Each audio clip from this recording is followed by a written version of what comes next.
नमस्कार प्यारे साथियों, स्वागत और अभिनंदन आप सभी का। आप सभी को राधे राधे, जय श्री कृष्णा। आज 7 अगस्त है और 7 अगस्त का जो भी इम्पोर्टेंट करंट अफेयर्स है वो मैं आपके लिए लेकर के आया हूँ। ठीक है। और इसमें अपन चर्चा करेंगे सभी महत्वपूर्ण प्रश्नों के बारे में। और साथियों, अपन राजस्थान के जो नए जिलों से संबंधित जो भी जानकारी है, यानी कि नए जिलों के गठन के बारे में, सबसे ज़्यादा तहसीलें किसकी है, सबसे कम किसकी है, और अंतर्राष्ट्रीय सीमा रेखा पर स्थित जिलों की संख्या की भी अपन चर्चा करेंगे। और सबसे क्षेत्रफल वाले जिलों की भी अपन चर्चा करेंगे, अंतर्वर्ती जिलों की भी अपन चर्चा करेंगे। ठीक है। इसी वीडियो में अपन बात करने वाले हैं। ठीक है। तो क्लास इंपॉर्टेंट है, पूरी देखिएगा, क्योंकि आप पूरी क्लास नहीं देखते हो मित्रों। ठीक है। मैं आपके लिए 4-5 घंटे मेहनत करके ये 20-25 मिनट की क्लास लेकर के आता हूँ, और फिर भी आप 20-25 मिनट भी क्लास को पूरी नहीं देख पाते हो। और मैं आपके लिए 5 घंटे लगातार मेहनत करके इस क्लास को लेकर के आता हूँ। ठीक है। तो क्लास पूरी देखा करो, इसी में आप ही का फायदा है, और का इसमें फायदा नहीं है। ठीक है। तो चलिए शुरुआत करते हैं पहले प्रश्न से। देखिएगा, अपना जो पहला प्रश्न है वो देखिएगा। हाल ही में राजस्थान के राज्यपाल श्री कलराज मिश्र ने राज्य के किन 3 विश्वविद्यालयों में कुलपति पद पर नियुक्ति जो है खोजबीन समिति की सिफारिश पर राज्य सरकार के परामर्श से की है, और इनके संबंध में साथियों सत्य कथन आपको बताना है। ठीक है। तो याद रखना, समिति कौन सी थी, वो खोजबीन समिति। याद रखना साथियों, कौन सी खोजबीन समितियों के सिफारिश पर करी है और किसके परामर्श से करी है साथियों। याद रखना, राज्य सरकार के परामर्श से। और जितने भी साथियों विश्वविद्यालय हैं उनके कुलपतियों की नियुक्ति कौन करते हैं, तो याद रखना, संबंधित राज्य के राज्यपाल। क्लियर है। और ये सभी राज्य के साथियों जितने भी विश्वविद्यालय हैं उनके उनके कुलाधिपति होते हैं कौन, राज्यपाल। ठीक है। ये भी आपको ध्यान में रखना है। तो चलिए अपन बात करते हैं। मोहनलाल सुखाड़िया विश्वविद्यालय उदयपुर, इसके कुलपति बनाए गए हैं डॉक्टर सुनीता मिश्रा को। ध्यान में रखना है, ऑप्शन ए बिल्कुल राइट आंसर है। और इसके बाद देखिएगा, गोविंद गुरु जनजातीय विश्वविद्यालय बांसवाड़ा में स्थित है, और इसके कुलपति बनाए गए हैं प्रोफेसर केशव सिंह ठाकुर को। ऑप्शन बी भी राइट है। और महाराजा गंगा सिंह विश्वविद्यालय बीकानेर, और इसमें भी साथियों कुलपति बनाए गए हैं प्रोफेसर मनोज दीक्षित को। तीनों ऑप्शन सही है मित्रों, यानी कि ऑप्शन डी राइट आंसर है। उपरोक्त सभी कथन सत्य हैं। ठीक है। इसमें 4 प्रश्नों की अपन ने चर्चा करी है। सभी राज्य के सभी जो विश्वविद्यालय होते हैं उनके कुलाधिपति होते हैं साथियों राज्यपाल होते हैं, ध्यान में रखना है। और इनके कुलपतियों की नियुक्ति कौन करते हैं, वो राज्यपाल के द्वारा की जाती है राज्य सरकार के परामर्श पर। ठीक है। समिति की बात करें तो खोजबीन समिति। अगला क्वेश्चन है वो देखिएगा, प्रदेश के किस जिले में 11 अगस्त 2023 को साथियों राजस्थान मेगा जो फेयर का आयोजन किया जाएगा। और यह प्रश्न इंपॉर्टेंट है, आने वाला जो एग्जाम है उसकी दृष्टि से। तो याद रखना, जैसलमेर जिले के अंतर्गत साथियों मेगा जो फेयर का आयोजन किया जाएगा। कब, 11 अगस्त 2023 को। ठीक है। चलिए अगला देखिए, नए जिलों के गठन के बाद राजस्थान में अंतर्वर्ती जिलों की संख्या कितनी है मित्रों। यहाँ पर जिलों लिख लेना। ठीक है। अंतर्वर्ती जिलों की संख्या कितनी है। ठीक है। तो अंतर्वर्ती जिलों की संख्या मित्रों याद रखना, अब टोटल 22 है। ठीक है। इसको अभी अपन मैप में देखेंगे, थोड़ा आगे चल करके देखेंगे। ठीक है। तो अंतर्वर्ती जिलों की संख्या कितनी है साथियों, 22 है। पहले कितनी थी, 8 थी। ये भी आपको ध्यान में रखना है। अब वो कौन कौन से अंतर्वर्ती जिलों में आते हैं इसकी अपन मैप के माध्यम से आगे चर्चा करेंगे। देखिए, प्रदेश के मुख्यमंत्री श्री अशोक गहलोत ने सिंचाई तंत्र को मजबूत करने की दिशा में धौलपुर लिफ्ट परियोजना के लिए कितने करोड़ रुपए की साथियों वित्तीय प्रस्ताव को इन्होंने मंजूर दी है। और याद रखना, ये प्रश्न साथियों इंपॉर्टेंट है, इसको ध्यान में रखना। तो कितने करोड़ रुपए की मंजूरी दी है साथियों, याद रखना 177.4 करोड़ रुपए की मंजूरी इन्होंने दी है। ठीक है। इसकी व्याख्या अपन देखते हैं। देखिएगा इसके क्या क्या लाभ है। देखिए साथियों, मुख्यमंत्री ने इस निर्णय से साथियों Dholpur community lift irrigation scheme के तहत धौलपुर यानी कि राजाखेड़ा और सेपऊ के 28,000 हेक्टेयर नहर क्षेत्र के सूक्ष्म सिंचाई के लिए पानी उपलब्ध हो सकेगा। किसको साथियों, 28,000 हेक्टेयर जो नहरी क्षेत्र है उसको सूक्ष्म सिंचाई के लिए क्या हो सकेगा साथियों, पानी उपलब्ध हो सकेगा। सूक्ष्म सिंचाई का मतलब आप समझते हो, इरिगेशन, ड्रिप इरिगेशन, फव्वारा पद्धति, यानी कि इन दोनों के माध्यम से पानी उपलब्ध हो सकेगा। अब देखिएगा इसके अंतर्गत साथियों लगभग 15,000 किसान लाभान्वित होंगे। किसानों की संख्या भी आपसे पूछी जा सकती है कि जो धौलपुर लिफ्ट सिंचाई परियोजनाएं साथियों उसके तहत कितने किसानों को लाभान्वित किया जाएगा। तो याद रखना 15,000 किसानों को लाभान्वित किया जाएगा। ठीक है। और कितने हेक्टेयर भूमि इसके सिंचित की जाएगी, तो याद रखना 28,000 हेक्टेयर भूमि। ठीक है। इस परियोजना से साथियों जिले में जो है जल स्तर में वृद्धि होगी, ये भी आपको ध्यान में रखना है। और किसानों को सिंचाई के लिए क्या हो सकेगा साथियों, लंबे समय तक जल मिल सकेगा, क्योंकि जो ड्रिप इरिगेशन है साथियों फव्वारा पद्धति है, इसमें पानी की जो है खपत बहुत कम होती है। इस कारण इसमें लंबे समय तक जो है जल मिलने की आशंका है। ठीक है। यानी कि ज्यादा लंबे समय तक जो है वो जल बढ़ेगा। और जल स्तर में बढ़ोतरी इसलिए होगी साथियों क्योंकि कम जल की खपत होगी, तो जमीन से जो अपने भूगर्भ से जो है जमीन के भूगर्भ से कम पानी निकाला जाएगा। ठीक है, ये आपको ध्यान में रखना है। इस वर्ष भर साथियों याद रखना खेती कर सकेंगे और उनकी आय में भी बढ़ोतरी होगी मित्रों, यानी कि ये वर्ष भर इस पानी से क्या कर सकेंगे, खेती कर सकेंगे, इसलिए इनकी आय में भी बढ़ोतरी। आय में बढ़ोतरी क्यों होगी साथियों? सूक्ष्म जो सिंचाई परियोजनाएं साथियों, इसमें मतलब जो है आय की जो है कम लागत आती है। जैसे सूक्ष्म इरिगेशन है तो इसमें मोटर कम पानी खपत करेगी, कम यूनिट चार्ज करेगी। ठीक है, इंजन की इसमें जरूरत पड़ती नहीं है। ठीक है, तो उस प्रकार से श्रमिकों की भी इसमें कमी आती है, इस कारण से इनकी आय जो है दुगनी हो सकेगी, यानी कि आय में थोड़ी बहुत बढ़ोतरी आ जाएगी। और ये घोषणा साथियों इन्होंने मुख्यमंत्री ने बजट 2023 और 24 में इसकी घोषणा की है। ठीक है, आगे देखिए, हाल ही में प्रदेश के किस जिले की कुशलगढ़ पंचायत समिति के ग्राम पंचायत दरोबड़िया के कुकड़ीपाड़ा टेक में सोलर आधारित सिंचाई परियोजना पर कार्य करने के लिए मुख्यमंत्री श्री अशोक गहलोत ने 6.80 करोड़ रुपए की वित्तीय प्रस्ताव को इन्होंने मंजूरी दी है। तो ये कौन से जिले में दी है? तो याद रखना साथियों, बांसवाड़ा जिले के अंतर्गत। ये प्रश्न साथियों 100% आपके एग्जाम में छपेगा, ये देख लेना आप। और याद रखना साथियों, प्रतापगढ़ में कौन सी सिंचाई परियोजना? पीपल कूट हाई लेवल जो केनाल परियोजना है, ये प्रतापगढ़ में संचालित है और ये प्रश्न साथियों एग्जाम में पूछा जा चुका है। ठीक है, और बांसवाड़ा को भी हाल ही के अंतर्गत नया संभाग बना दिया गया है, ये भी आपको ध्यान में रखना है, नया संभाग बनाया गया है मित्रों। ठीक है, और इसमें 3 जिलों को सम्मिलित किया गया है। वो 3 जिले यहाँ पर हैं, एक तो है प्रतापगढ़, एक है खुद बांसवाड़ा और एक है डूंगरपुर। ध्यान में रखना है। बांसवाड़ा के अंतर्गत याद रखना साथियों यहाँ पर 3 दिवसीय माही महोत्सव मनाया गया था, ये भी आपको ध्यान में रखना है और ये इंपॉर्टेंट प्रश्न है साथियों, याद रखना है। ठीक है, डूंगरपुर जिले की बात करें तो यहाँ पर साथियों कौन सा महोत्सव मनाया जाता है? बेणेश्वर महोत्सव मनाया जाता है। ठीक है, और कहाँ पर मनाया जाता है? सलादीपुरा गांव, यानी कि गलियाकोट डूंगरपुर सलादीपुरा गांव में, सॉरी सलादीपुरा गांव तो सीकर में है। ठीक है, तो गलियाकोट के अंतर्गत जो है वो बेणेश्वर महोत्सव मनाया जाता है, जहां पर साथियों खंडित शिवलिंग की पूजा की जाती है और इसे आदिवासियों का कुंभ भी कहा जाता है। ठीक है, ये भी आपको ध्यान में रखना है। चलिए अगला जो क्वेश्चन है वो अपन देखते हैं। नए जिलों के गठन के बाद राजस्थान जिलों की संख्या के मामले में देश में किस स्थान पर है? और ये प्रश्न हो जाता है साथियों वेरी वेरी इंपॉर्टेंट। राजस्थान में जिलों की संख्या कितनी है साथियों? याद रखना 50 गठन होने के बाद। वह संभागों की संख्या कितनी है मित्रों? 10। 3 नए संभाग बनाए गए थे, कौन कौन से? एक तो बनाया गया था साथियों पाली, एक बनाया गया था साथियों सीकर और एक बनाया गया था साथियों बांसवाड़ा। ठीक है, ये 3 संभाग बनाए गए थे और इन 3 संभागों के गठन के बाद अब राजस्थान में 10 संभाग हो चुके हैं। ठीक है, पाली जिले के अंतर्गत कितने जो है साथियों कितने जिलों को सम्मिलित किया गया है? तो 4 जिले इसमें रखे गए हैं। सीकर में भी साथियों 4 जिले रखे गए हैं, बांसवाड़ा में 3 जिले रखे गए हैं। ठीक है, यानी कि सबसे कम जिलों वाला जो संभाग है वो कौन सा है? वो है साथियों बांसवाड़ा। बांसवाड़ा में अपन देखा था डूंगरपुर, प्रतापगढ़ और बांसवाड़ा खुद है।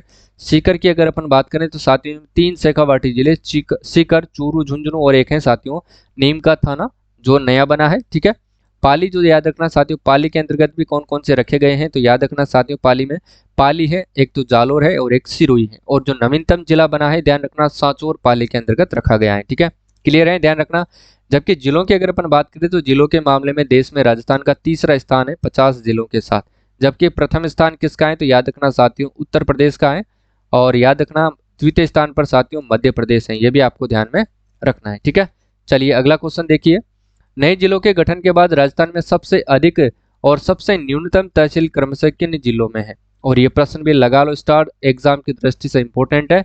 तो ध्यान रखना मित्रों, गठन के बाद जो है सबसे अधिक और सबसे न्यूनतम जो तहसील है वो कहाँ पर है? सबसे अधिक तहसीलों की बात करें तो वो उदयपुर में है। ध्यान रखना कितनी तहसीलें साथियों? 16 तहसीलें। और सबसे कम तहसील की बात करें तो वो दूदू में है साथियों, कितनी है? 3। और यहाँ पर विधानसभा सीट भी साथियों याद रखना, विधानसभा जो क्षेत्र है विधानसभा सीट कितनी है? तो याद रखना वहां भी 1 है। ठीक है, दूदू के अंतर्गत 1 विधानसभा सीट है और 3 तहसील है। जबकि सांचौर की बात करें साथियों याद रखना वहां पर 4 तहसील है। ठीक है, क्लियर है, ध्यान में रखिएगा। अगला जो क्वेश्चन है वो देखिएगा। हाल ही में मुख्यमंत्री अशोक गहलोत ने नए पेनोरमा का निर्माण करने के लिए 10 करोड़ की वित्तीय स्वीकृति प्रदान की है और पेनोरमा के बारे में आपको सत्य कथन बताना है कि कौन कौन से पेनोरमा जो है इसके तहत जो है वो बनाए जाएंगे। देखिएगा, बीकाजी पेनोरमा कहाँ पर बनाया जाएगा? पाली और देसूर के अंतर्गत बनाया जाएगा, बिल्कुल सही है। और ईसरदास का पेनोरमा बनाया जाएगा बाड़मेर जालिपा, ये भी सही है। और राम स्नेही संत संप्रदाय पेनोरमा बनाया जाएगा जो कि शाहपुरा में बनाया जाएगा। ठीक है, ये भी सही है। शाहपुरा नया जिला बन गया है मित्रों, याद रखना है, अब ये भीलवाड़ा के अंतर्गत नहीं आता है। ठीक है, नया जिला बन गया है और इसको किस संभाग में सम्मिलित किया गया है, तो याद रखना साथियों इसको अजमेर संभाग में सम्मिलित किया गया है।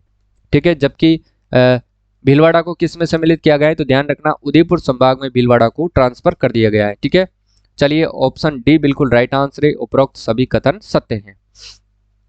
अब आगे देखिए, हाल ही में प्रदेश में योगी नाथ जाति वर्ग को सुविधाएं उपलब्ध करवाने के उद्देश्य से गुरु गोरखनाथ बोर्ड का गठन किया गया है।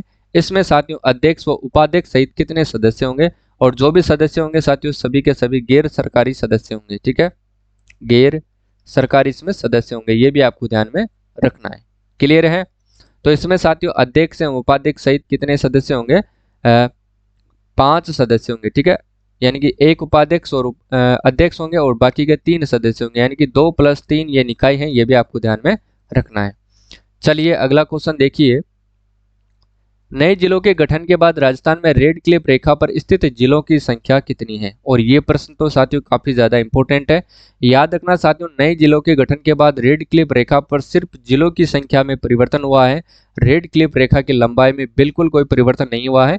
याद रखना साथियों राजस्थान के नए जिलों के गठन के बाद भी रेड क्लिफ रेखा की लंबाई 1070 किलोमीटर थी, ये ध्यान में रखना है, और आज भी 1070 किलोमीटर है। ठीक है, परिवर्तन हुआ है तो क्या हुआ है, तो ये ध्यान में रखना है आपको, सिर्फ जिले परिवर्तन हुए हैं और उनकी संख्या साथियों 4 से बढ़कर के 5 हो गई है। अब वो कौन कौन सी है ये अपन आगे मैप में देखते हैं, बिल्कुल तसल्ली से देखेंगे। ठीक है ना, वैसे मैं आपको बता देता हूँ कौन कौन से जिले हैं 5। अपन अगर उत्तर से दक्षिण का क्रम देखें मित्रों तो याद रखना वो कौन कौन सा है। पहले तो है श्रीगंगानगर है, और श्रीगंगानगर के बाद अगर अपन देखें तो वो आता है साथियों अनूपगढ़, जो नवीनतम जिला बना है, जो बीकानेर और साथियों गंगानगर से टूट करके ये बनाया गया है। ठीक है, याद रखना है। तीसरा आता है जैसलमेर, और जैसलमेर प्रदेश का सबसे बड़ा जिला है, ये पहले भी था और अभी भी सबसे बड़ा प्रदेश का सबसे बड़ा जिला है। ठीक है, और बाड़मेर की बात करेंगे, जैसलमेर बाड़मेर सॉरी अनूपगढ़ के बाद बीकानेर आता है मित्रों। ठीक है ना, अनूपगढ़ के बाद आता है बीकानेर, और फिर आता है जैसलमेर, और जैसलमेर के बाद साथियों लास्ट में आता है बाड़मेर। ठीक है, और बाड़मेर से कौन सा जिला नया बनाया गया है, तो ये भी आपको याद रखना है बालोतरा। बालोतरा को साथियों याद रखना नया जिला बनाया गया है। अनूपगढ़ भी साथियों याद रखना ये भी नया जिला है, और ये जिले आपको अच्छे से याद करने पड़ेंगे कौन कौन से संभाग में इनको रखा गया है। तो अनूपगढ़ जिले को साथियों याद रखना बीकानेर संभाग में रखा गया है। ठीक है, जबकि बालोतरा और बाड़मेर को जोधपुर संभाग में रखा गया है। ठीक है, जैसलमेर को भी जोधपुर संभाग में रखा गया है। ठीक है, चलिए आगे देखिए। अब नए जिलों के गठन के बाद राजस्थान में क्षेत्रफल की दृष्टि से सबसे बड़ा एवं सबसे छोटा जिला कौन सा है मित्रों, तो याद रखना सबसे बड़ा जो जिला है, पहले भी जैसलमेर था और आज भी जैसलमेर है, और सबसे छोटा जिला है साथियों दूदू। ठीक है, कौन सा है, दूदू। और ये किस संभाग के अंतर्गत आता है, तो याद रखना साथियों जयपुर संभाग के अंतर्गत आता है। ठीक है ना, किस में आता है, जयपुर संभाग में। चलिए अगला देखिए। अब नेक्स्ट क्वेश्चन अपन देखते हैं, राजस्थान में दिव्यांगों के लिए स्थापित हो रहे विश्वविद्यालय यानी कि बाबा आमटे दिव्यांग विश्वविद्यालय और महात्मा गांधी दिव्यांग विश्वविद्यालय का जो नोडल विभाग है साथियों वो कौन सा है। बाबा आमटे जो दिव्यांग विश्वविद्यालय है, ध्यान रखना साथियों इसकी स्थापना कहाँ पर हुई है, तो जामडोली। और जामडोली कहाँ पर है मित्रों, तो याद रखना ये जयपुर के अंदर है। और इनके साथियों प्रथम कुलपति किसको बनाया गया है, प्रथम जो कुलपति है साथियों याद रखना डॉक्टर देवस्वरूप को बनाया गया है। किसको बनाया गया है, डॉक्टर देवस्वरूप को बनाया गया है, ये भी याद रखना। और इनका साथियों जो प्रथम जो कार्यकाल होगा वो 3 वर्ष का होगा। दोनों विश्वविद्यालय है, इनके कुलपति जो भी प्रथम कुलपति बनेंगे उनका कार्यकाल 3 वर्ष का होगा, ये भी आपको ध्यान में रखना है। और कुलपतियों की नियुक्ति कौन करता है, तो राज्यपाल करता है, ये आपको ध्यान में रखना है। और साथियों याद रखना बाबा आमटे जो दिव्यांग विश्वविद्यालय है, इसी के अंतर्गत जो दिव्यांगों को सुविधाएं उपलब्ध करवाने के उद्देश्य से कंपोजिट रीजनल सेंटर की स्थापना की गई है। ठीक है, इसी के साथ अगर अपन बात करें साथियों महात्मा गांधी जो दिव्यांग विश्वविद्यालय है ये कहाँ पर स्थित है, तो याद रखना इसकी स्थापना साथियों जोधपुर में की गई है। ठीक है, कहाँ पर की गई है, जोधपुर में इसकी स्थापना की गई है। ठीक है, और जोधपुर में याद रखना साथियों Rajiv Gandhi fintech digital university की स्थापना हुई है। इसका जो विधेयक है अभी विधानसभा में ध्वनि मत से पारित हुआ है, और इन दोनों विश्वविद्यालयों का जो विधेयक भी है ध्वनि मत से पारित किया गया है। ठीक है, ये ध्यान में रखना है। और महात्मा गांधी जो दिव्यांग विश्वविद्यालय साथियों जैसे इसकी कानूनी प्रक्रिया पूरी होती है इसका भी कुलपति नियुक्त कर दिया जाएगा। ठीक है, तो इसके नोडल विभाग, और ये प्रश्न साथियों छपने वाला प्रश्न है, आपको ध्यान में रखना है इसका नोडल विभाग कौन सा रहेगा, तो याद रखना साथियों सामाजिक न्याय एवं अधिकारिता विभाग इसका नोडल विभाग है। और इसके मंत्री की अगर अपन चर्चा करें मित्रों तो इसके मंत्री कौन है, तो वह है साथियों टीकाराम जूली। कौन है वो, टीकाराम जूली साथियों इसके मंत्री है। ठीक है, अगर इस विभाग की ब्रांड एम्बेसडर की अगर अपन बात करें, ब्रांड एम्बेसडर कौन है, तो ब्रांड एम्बेसडर है साथियों प्रिया सिंह। कौन है वो? प्रिया सिंह। और प्रिया सिंह कौन है साथियों, तो याद रखना ये प्रदेश की पहली महिला बॉडी बिल्डर भी है और ये बीकानेर के मूल निवासी हैं, जिन्होंने साथियों थाईलैंड के पटाया में आयोजित प्रतियोगिता में गोल्ड मेडल हासिल किया था। ठीक है। और समाज कल्याण विभाग साथियों याद रखना है, इसके बोर्ड की जो अध्यक्ष है वो कौन है, वो है साथियों अर्चना शर्मा है। ये भी आपको ध्यान में रखना है और प्रश्न साथियों इंपॉर्टेंट है, याद रखिएगा। चिकित्सा एवं स्वास्थ्य विभाग के मंत्री आपको याद रखना है साथियों प्रसादी लाल मीणा है। ये भी आपको याद रखना है। ठीक है, इंपॉर्टेंट है, याद रखिएगा। चलिए अगला देखिए। अब नए जिलों के गठन के बाद साथियों राजस्थान में अंतर्राष्ट्रीय सीमा रेखा पर स्थित जिलों के उत्तर से दक्षिण क्रम में विस्तार आपको बताना है। यानी कि नए जिलों के गठन के बाद राजस्थान में अंतर्राष्ट्रीय सीमा रेखा पर स्थित जो जिले हैं उनका आपको उत्तर से लेकर के दक्षिण का क्रम बताना है। प्रश्न इंपॉर्टेंट है, हो सकता है एग्जाम में आपको इस क्रम में प्रश्न आपसे पूछा जाए। ठीक है, तो याद रखना इसका जो सही आंसर होगा, अपन ने बात करी थी, पहले आता है श्रीगंगानगर, फिर आता है अनूपगढ़, उसके बाद आता है बीकानेर, फिर आता है जैसलमेर और फिर आता है बाड़मेर। ठीक है, उस क्रम में अपन देखें तो देखिएगा ऑप्शन है श्रीगंगानगर हो गया, अनूपगढ़ हो गया, बीकानेर हो गया, जैसलमेर और बाड़मेर। श्रीगंगानगर, अनूपगढ़, बीकानेर, जैसलमेर और बाड़मेर। ठीक है, ऑप्शन ए इसमें राइट आंसर होगा। अब देखिए साथियों इसकी सीमाओं की अगर अपन बात करें तो याद रखना श्रीगंगानगर और बीकानेर की सीमा में थोड़ा परिवर्तन हुआ है, क्योंकि इन दोनों की तहसीलों से टूट करके अनूपगढ़ जिला बनाया गया है। बाकी जैसलमेर और बाड़मेर की सीमा में कोई परिवर्तन नहीं हुआ है। ठीक है, तो चलिए ऑप्शन ए राइट आंसर है। अगले प्रश्न की अगर अपन बात करें, अगर आपसे पूछ लिया जाए कि दक्षिण से उत्तर का क्रम, तो याद रखना आप बाड़मेर, जैसलमेर, बीकानेर, अनूपगढ़ और श्रीगंगानगर, यहाँ से आप गिनना स्टार्ट कर देंगे। ठीक है, चलिए आगे बात करते हैं। अब देखिए ये अपने पास वो मैप है मित्रों, जो अंतर्राष्ट्रीय सीमा रेखा पर स्थित जिलों की अपन चर्चा कर रहे हैं। ठीक है, ये मैप है, यहाँ पर इसे देखिएगा, ये हिंदुमल कोट है साथियों। हिंदुमल कोट से पहले भी अंतर्राष्ट्रीय सीमा रेखा का जो प्रारंभ स्थल हिंदुमल कोट था और आज भी वही है। ठीक है, तो देखिएगा यहाँ से मेरा पेन आप देखना लाइन लाइन में खींच रहा हूँ। देखिएगा श्रीगंगानगर, श्रीगंगानगर के नीचे ये अनूपगढ़ है, अनूपगढ़ के बाद ये आ गया साथियों थोड़ा सा बीकानेर है, बीकानेर के बाद याद रखना साथियों यहाँ से ये जैसलमेर है। देखिएगा ये रहा साथियों जैसलमेर।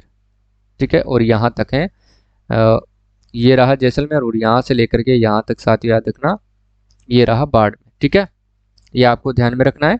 बाड़मेर तक साथियों इसका विस्तार है। ये यहाँ पर ये नया जिला जो है सांसौर आ गया है, और ये जालोर से टूट करके बनाया मित्रों। ठीक है ना, जालोर और सिरोही से मिल करके ये बनाया गया है। क्लियर है, यहाँ पर ये नया जिला है बालोतरा, और यहाँ पर ये जोधपुर है, और ये फलोदी है, और ये अपना जैसलमेर है, और ये बाड़मेर है जो अंतर्राष्ट्रीय सीमा रेखा पर स्थित है। ये बीकानेर है, और ये साथियों अनूपगढ़ है। ये देखिएगा आप एक बार गौर करना साथियों, ये जो अनूपगढ़ की आकृति किसके समान है, शेर के समान है।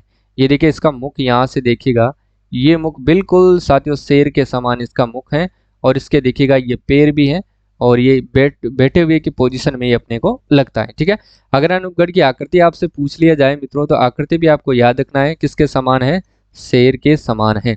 जबकि बीकानेर की आकृति चेंज हो गई है साथियों। बीकानेर की जो आकृति है आप सभी को पता होगा अर्धचंद्राकार रूप में ये लग रही है, यानी कि प्यालेनुमा कटोरे के समान आपको लग रही है, जो पहले सिक्कर की हुआ करती थी। क्लियर है, चलिए अगला जो क्वेश्चन है वो देखिएगा, इसमें अपन चर्चा कर चुके हैं। ये जैसलमेर है, ये बाड़मेर है, और ये बीकानेर है, और ये अनूपगढ़ है, और ये श्रीगंगानगर, यानी कि पूरे 5 जो जिले हैं साथियों अंतर्राष्ट्रीय सीमा रेखा बनाते हैं। इसकी लंबाई की बात करें तो 1070 किलोमीटर है, इसमें कोई दो राय नहीं है, पहले भी यही थी और आज भी यही है। ठीक है, अंतर्वर्ती जिलों की जो संख्या में भी साथियों परिवर्तन हुआ है, अंतर्वर्ती जिलों की संख्या में परिवर्तन हुआ है, और जो अंतर्राज्यीय सीमा बनाते थे साथियों उन जिलों की संख्या में भी काफी ज्यादा परिवर्तन हुआ है। क्योंकि इसके बाद कौन कौन से जिले नए बने साथियों अंतर्राज्यीय सीमा रेखा पर, नीम का थाना नया बनाया गया है, कोटपुतली बहरोड नया बनाया गया है, और साथियों याद रखना खेड़तल तिजारा नया बनाया गया है, डीग भी नया बनाया गया है। इसके बाद अगर अपन देखें साथियों तो इसके साथ ही अंतर्राज्यीय सीमा रेखा पर स्थित जिलों में कौन कौन से जिले जो है नए बनाए गए हैं, और एक सांचौर नया बनाया गया है। ठीक है, और ये सभी यानी कि 1 2 3 4 और एक 5 जिले ऐसे हैं साथियों जो अंतर्राज्यीय सीमा रेखा पर नए बने हैं। ठीक है, इनका जो है गठन नया किया गया है, तो ये आपको ध्यान में रखना है साथियों। ठीक है, पहले साथियों जयपुर जो था वो अंतर्राज्यीय सीमा बनाता था, लेकिन अब नहीं बनाता है, प्रश्न आपसे पूछा जा सकता है। ठीक है, चलिए अगला जो क्वेश्चन है वो अपन देखते हैं। समझ में आ गया होगा शायद आपके। देखिएगा राजीव गांधी कृषक साथी सहायता योजना के तहत किसानों को खेती करते समय दुर्घटनावश अंग भंग होने अथवा मृत्यु होने पर कितने रुपए की आर्थिक सहायता दी जाती है। और इस प्रश्न को साथियों कई बार एग्जाम में पूछा गया है, ध्यान में रखना है। राजीव गांधी कृषक साथी सहायता योजना, ये किससे संबंधित है? तो याद रखना साथियों ये किसानों से संबंधित है। और किसानों में याद रखना साथियों दुर्घटना से संबंधित है, ठीक है। जो खेतीहर किसान होते हैं उनकी दुर्घटना हो जाती है, उनको सहायता राशि देने से संबंधित है राजीव गांधी कृषक साथी सहायता योजना, ठीक है। इसके तहत याद रखना साथियों कोई भी किसान खेती करते समय या उसका हाथ कट जाए या उसका पैर कट जाए या फिर सांप काटने से उसकी मृत्यु हो जाती है, कुछ भी आकस्मिक दुर्घटना हो जाए या फिर उसकी मृत्यु हो जाए, तो याद रखना उसको 2 लाख रुपए की आर्थिक सहायता दी जाती है। ऑप्शन ए राइट आंसर है, ध्यान में रखिएगा, ठीक है। चलिए ये प्रश्न रिपीट हुआ है, ध्यान रखना। अगला है नए संभागों के गठन के बाद राजस्थान में सबसे अधिक जिलों की संख्या रखने वाले संभाग क्रमशः हैं। और ये प्रश्न साथियों अति महत्वपूर्ण है, ध्यान में आपको रखना है, ठीक है। तो वो कौन से संभाग है मित्रों जिसमें सबसे ज्यादा जिलों की संख्या है? तो सबसे पहले अपन बात करेंगे जयपुर की। जयपुर में साथियों 7 है और अजमेर में भी 7 है, ठीक है। दोनों के अंतर्गत 7 जिलों की संख्या विद्यमान है। अब जयपुर में साथियों कौन कौन से संभाग आते हैं देखिएगा। जयपुर में आता है एक तो जयपुर, एक आता है साथियों जयपुर ग्रामीण, और एक आता है साथियों दूदू जो नया जिला बना है, और एक आता है कोटपुतली बहरोड, ठीक है, जो भी नया बना है दौसा, और एक आता है साथियों खेड़तल तिजारा जो नया बना है, और एक है अलवर, ठीक है। ये हो गए 7 जिले। अजमेर की अगर अपन बात करें तो अजमेर में ध्यान रखना साथियों पहले 4 जिले आते थे, लेकिन अब 3 जिले की इसमें बढ़ोतरी हो गई है। अजमेर जिले के बारे में एक विशेष बात है कि यहाँ पर साथियों पहले भीलवाड़ा संभाग इसमें हुआ करता था, लेकिन अब उसे यहाँ से हटा करके उदयपुर संभाग में जोड़ दिया गया है, ठीक है। तो अजमेर संभाग की अगर अपन बात करें तो अजमेर में एक तो अजमेर, ब्यावर जो ब्यावर और केकड़ी जो नागौर अजमेर जिले से अलग होकर के बने हैं, ब्यावर और केकड़ी, ठीक है। अजमेर, ब्यावर, केकड़ी, टोंक, नागौर, डीडवाना और कुचामण ये नया जिला बना है, ध्यान रखना। और एक है सापुरा जो भीलवाड़ा से टूट करके बनाया गया है, ठीक है। ये वो 7 जिले हैं, क्लियर है, ध्यान रख। बांसवाड़ा में याद रखना साथियों 3 जिले कौन कौन से? प्रतापगढ़, बांसवाड़ा और डूंगरपुर। उदयपुर की बात कर चुके हैं तो उदयपुर में ध्यान रखना साथियों 5 जिले हैं। उदयपुर में कौन कौन से हैं? एक तो उदयपुर है, राजसमंद है साथियों, चित्तौड़गढ़ है, भीलवाड़ा है, और एक सलूम्बर जो नया जिला बना है, ठीक है। जयपुर की बात कर चुके हैं। जोधपुर में ध्यान रखना साथियों जोधपुर में 6 जिलों को सम्मिलित किया गया है, ध्यान में रखना। जोधपुर, जोधपुर ग्रामीण, फलोदी, जैसलमेर, बाड़मेर, और एक है नया जिला जो कि बालोतरा है, ठीक है। चलिए अगला क्वेश्चन देखिए। अब प्रदेश के सवाई मानसिंह स्कूल की 12वीं कक्षा की छात्रा अस्मी धाकड़ की लिखी पुस्तक पैशन फ्रूट का जो विमोचन है वो किसके द्वारा किया गया है? और ये प्रश्न इंपोर्टेंट है, ध्यान में रखना साथियों। तो इसका जो विमोचन किसने किया था? मुख्यमंत्री श्री अशोक गहलोत जी के द्वारा इसका विमोचन किया गया है। राज्यपाल कौन है मित्रों? तो श्री कलराज मिश्र है। और चिकित्सा एवं स्वास्थ्य मंत्री कौन है? श्री प्रसादी लाल मीणा है। सामाजिक न्याय अधिकारिता विभाग के मंत्री है टीकाराम जूली, ठीक है। चलिए आगे देखिए।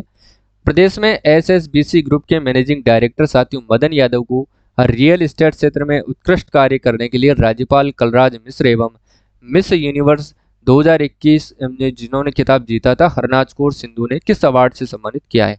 यानी कि जो मदन यादव है साथियों इनको रियल एस्टेट में उत्कृष्ट कार्य करने के लिए एसएसबीसी ग्रुप के ये मैनेजिंग डायरेक्टर है, और इनको जो अवार्ड दिया गया था वो किन किन के द्वारा दिया गया था? राज्यपाल कलराज मिश्र एवं जो मिस यूनिवर्स रही थी 2021 में हरनाज कौर सिंधु, दोनों ने मिलकर के उनको इस पुरस्कार से सम्मानित किया है। तो ध्यान रखना इसको किस पुरस्कार से सम्मानित किया है? तो ईटी लीडरशिप एक्सीलेंस अवार्ड से सम्मानित किया है। ईटी लीडरशिप एक्सीलेंस अवार्ड से इनको सम्मानित किया गया है। जबकि पद्मश्री कोमल कोठारी अवार्ड किसको दिया गया है मित्रों? तो याद रखना कालूनाथ कालबेलिया को दिया गया है, ठीक है। कालूनाथ कालबेलिया को दिया गया है। और ये प्रश्न इंपॉर्टेंट है, ये आपको ध्यान में रखना पड़ेगा, ठीक है।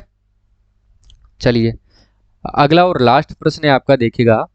प्रदेश में साथियों देश में अमृत भारत योजना के तहत 508 रेलवे स्टेशनों को के रीडेवलपमेंट की शुरुआत हो चुकी है, और इसमें राजस्थान के कितने रेलवे स्टेशनों को शामिल किया गया है? तो याद रखना साथियों किसको शामिल किया गया है? तो कितने रेलवे स्टेशनों को? तो 55 रेलवे स्टेशनों को शामिल किया गया है, ठीक है।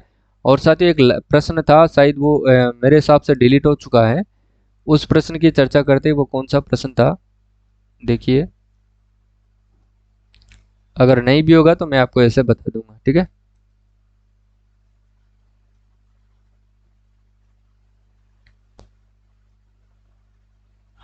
इसमें तो शायद वो प्रश्न नहीं है, वो डिलीट हो चुका है मित्रों, ठीक है। तो मैं आपको बता देता हूँ, याद रखना साथियों। अभी बिरला ऑडिटोरियम के अंतर्गत जो 25वां संस्करण आयोजित था मिस राजस्थान का, मिस राजस्थान का जो 25वां संस्करण आयोजित हुआ था, मिस राजस्थान,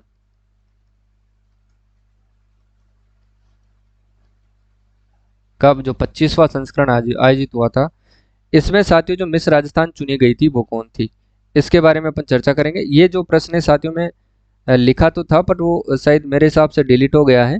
ठीक है, तो मैं आपको यहीं पर बता देता हूँ कि वो किसको चुना गया था।